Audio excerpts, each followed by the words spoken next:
Ojú mẹ́rin ló ń bímọ. Gbogbo èèyàn ló ń wò. Yeah. According to the Yoruba people from Nigeria, West Africa. Yeah, the motherland. That's right. Ojú mẹ́rin ló ń bímọ. Gbogbo èèyàn ló ń wò. According to folks who speak English, it means it takes a village to raise a child. And I am one of those children, you all, from Nigeria, West Africa, but more specifically from the Yoruba ethnic group. Yoruba ethnic group. Bẹ́ẹ̀ni, nǹkan tí mo sọ nìyẹn. Yes, I said it.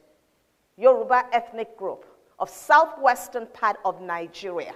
And Nigeria is the most populous country in the African continent. And don't let them tell you Africa, because Africa is a continent, not a country. So as I speak to you today, I'm a daughter of the soil. I came from that village.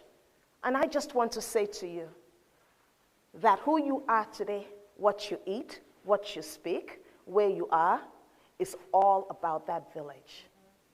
And I didn't know that, but it took a moment in my life for me to finally figure that out. And that's what I'm telling you all. It's going to take that moment in your life when you figure out, oh my, it's that village. So, I told you I'm from Nigeria, West Africa. In Nigeria, West Africa, with the Yoruba people, what do? We eat eba. We eat efo. Some of you may know it as fufu. But some of you also know that jollof rice. We eat jollof rice. We eat dodo. That's what we do. When we speak, it's all about who we are. So that's who I am as I come to speak to you today, being a Yoruba girl from Nigeria, West Africa. But being a Yoruba girl, you know, for us, every weekend, it was one celebration or the other that looked like a family reunion. Yes, when people died, we celebrate. When you have a baby, we celebrate. When you go to church, you celebrate. So it's all about celebration every single day. So that's what I knew. But what I also knew is I was hanging around generations of people. Only did I know that that was that village that was building me up. They were building me up to speak. I didn't realize that.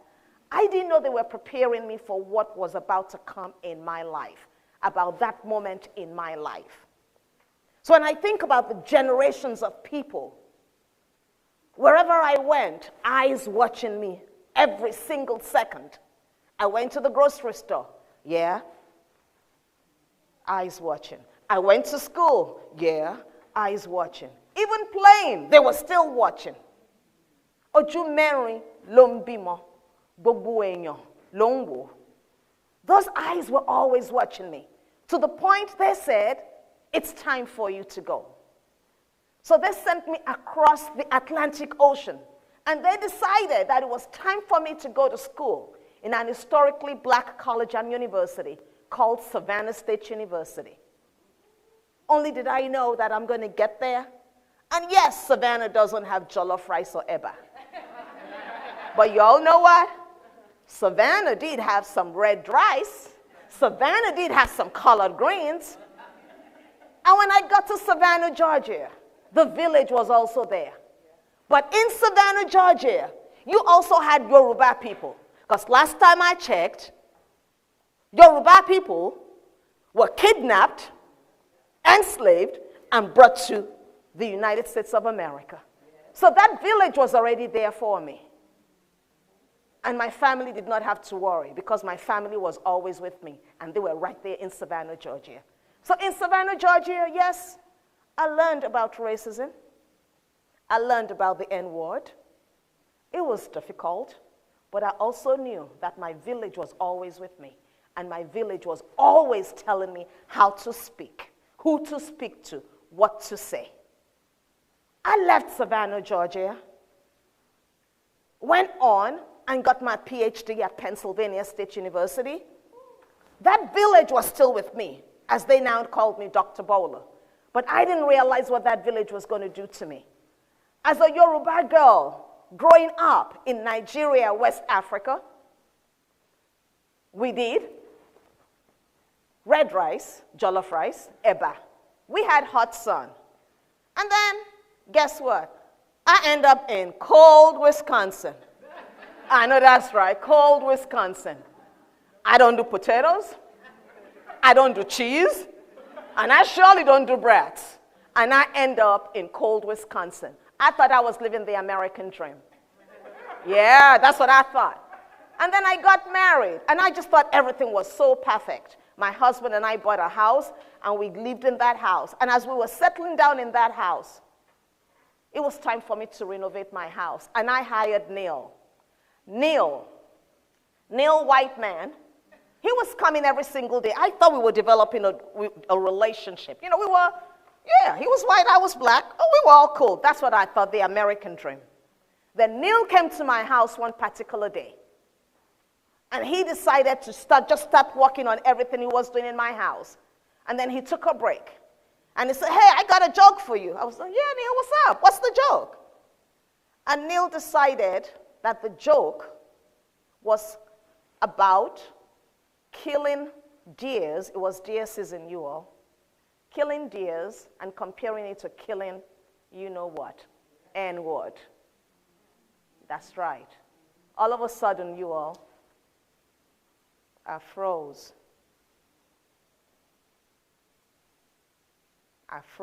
I didn't know what to do. Then I remembered that village that taught me to speak. And I said, Neil, do you know what you just said is hateful? And he looked. I said, when you use the N-word at people like me that are black, you telling me I'm a slave. You telling me I'm a savage. You telling me I'm an animal. And he looked up. And he said, oh, I didn't mean it.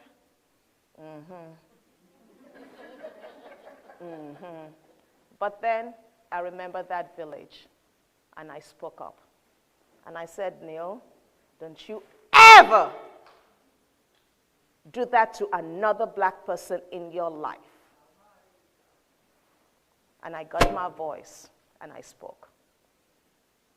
23 years later, I developed an organization for black folks to amplify our voices called African Heritage in Wisconsin. And now, what do? I teach teachers, I teach my community about not using the N-word. I am Dr. Bola Delano-Oriaran, a proud Yoruba girl from the southwestern part of Nigeria, and this is my TED Talk.